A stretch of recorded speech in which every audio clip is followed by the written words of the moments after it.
Pensemos en esto por un momento. Un conflicto en el Medio Oriente que, de repente, paraliza casi una cuarta parte del petróleo mundial. Uno que amenaza con llevarnos a una recesión global. Bueno, hoy vamos a analizar justamente ese escenario hipotético. Una guerra con Irán en 2026 y cómo sus repercusiones, créanme, se sentirían en cada rincón del planeta. Y así a principios de 2026, lo que era un conflicto regional empieza a salirse de control. Y muy rápido.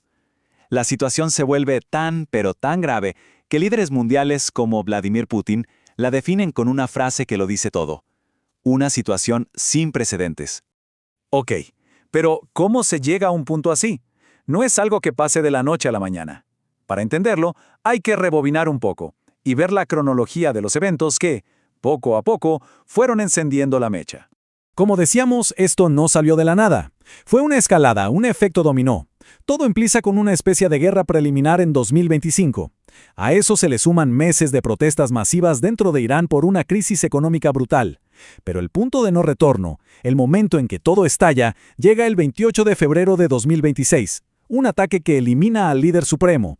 Y ahí sí, lo que era una crisis latente se convierte oficialmente en una guerra total. Y claro, una vez que el liderazgo iraní es descabezado, el efecto es inmediato. El campo de batalla se expande como la pólvora, arrastrando una red complejísima de actores y milicias de toda la región. Rápidamente, los bandos se definen con mucha claridad. Por un lado, tenemos a la coalición de Estados Unidos e Israel, que pone sobre la mesa un poderío aéreo simplemente abrumador. Y del otro lado está Irán junto a toda su red de grupos aliados, lo que se conoce como el eje de la resistencia. Ojo, que esta red le da a Irán tentáculos y presencia en prácticamente todo el Medio Oriente. La ofensiva aérea inicial fue, en una palabra, demoledora y muy sistemática. El objetivo era clarísimo: desmantelar por completo la capacidad de Irán para defenderse o contraatacar. Y las cifras hablan por sí solas. Estamos hablando de más de 13.000 objetivos atacados, el 80% de sus defensas aéreas destruidas, un golpe letal a su armada y a toda su industria de producción militar. Y como siempre pasa en estos conflictos, llegamos al costo humano. Y aquí las cosas se complican. Las cifras son un campo de batalla más. Cada bando da sus propios números, y varían muchísimo. Es casi imposible saber con certeza el impacto real. Cuántos militares, cuántos civiles. Pero lo que sí queda claro, más allá de la cifra exacta, es que la pérdida de vidas humanas es de una magnitud terrible. Pero a ver, mientras todo esto pasaba en el terreno, para el resto del mundo el verdadero campo de batalla no era militar, era económico. Y es aquí donde el impacto se vuelve realmente global. Vamos a ver por qué. Todo, absolutamente todo, gira en torno a un pequeño punto en el mapa, el Estrecho de Hormuz.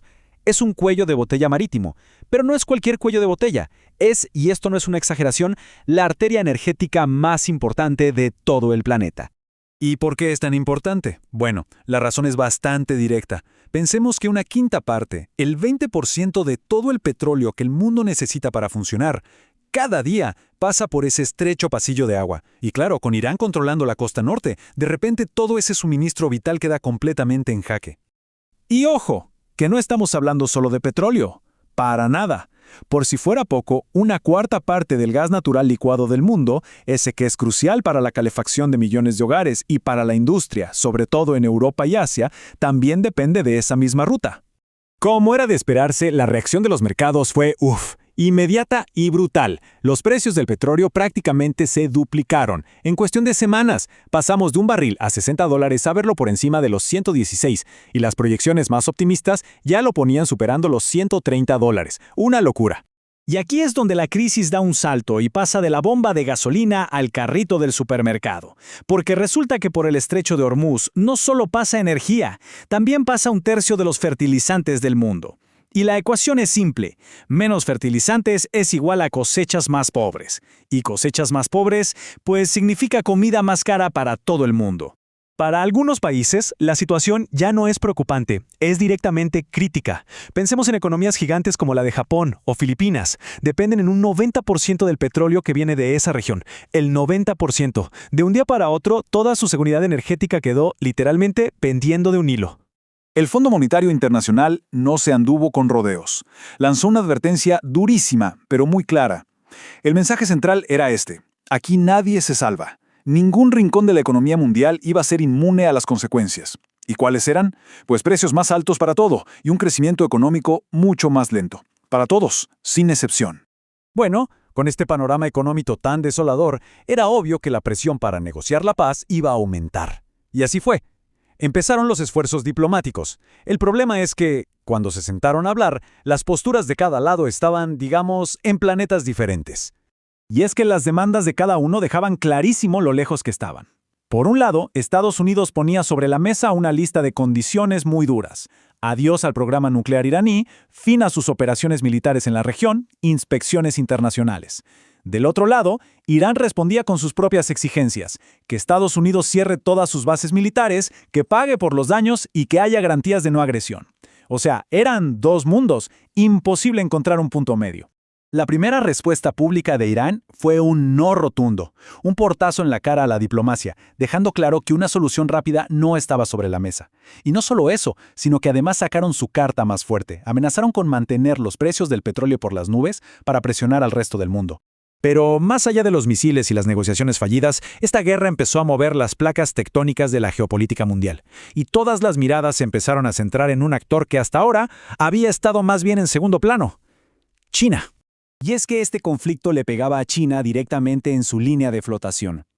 China no es solo un socio económico de Irán, es uno de sus clientes más importantes, sobre todo de petróleo. De hecho, se había vuelto muy dependiente de ese petróleo iraní, incluso del que estaba sancionado, para mantener andando su gigantesca maquinaria económica. Entonces, al sentirse entre la espada y la pared, China tiene un as bajo la manga, y es un as potentísimo, su casi monopolio de las llamadas tierras raras. ¿Qué son? Pues son minerales absolutamente esenciales para todo lo moderno, desde el celular que tenemos en el bolsillo hasta el hardware militar más sofisticado. Una simple amenaza de China de cortar ese suministro podría, literalmente, paralizar industrias enteras en Occidente. Es su gran arma económica. Al final, lo que empezó como una guerra regional se transforma en algo mucho más grande. Un catalizador que está obligando a todo el mundo a realinear sus fichas. Y esto nos deja con la gran pregunta flotando en el aire. Cuando todo este polvo se asiente en este nuevo tablero mundial, ¿quiénes serán los ganadores y quiénes los perdedores? ¿Qué potencias saldrán más fuertes de esto y cuáles quedarán en el camino? Esa es una respuesta que, por ahora, nadie tiene.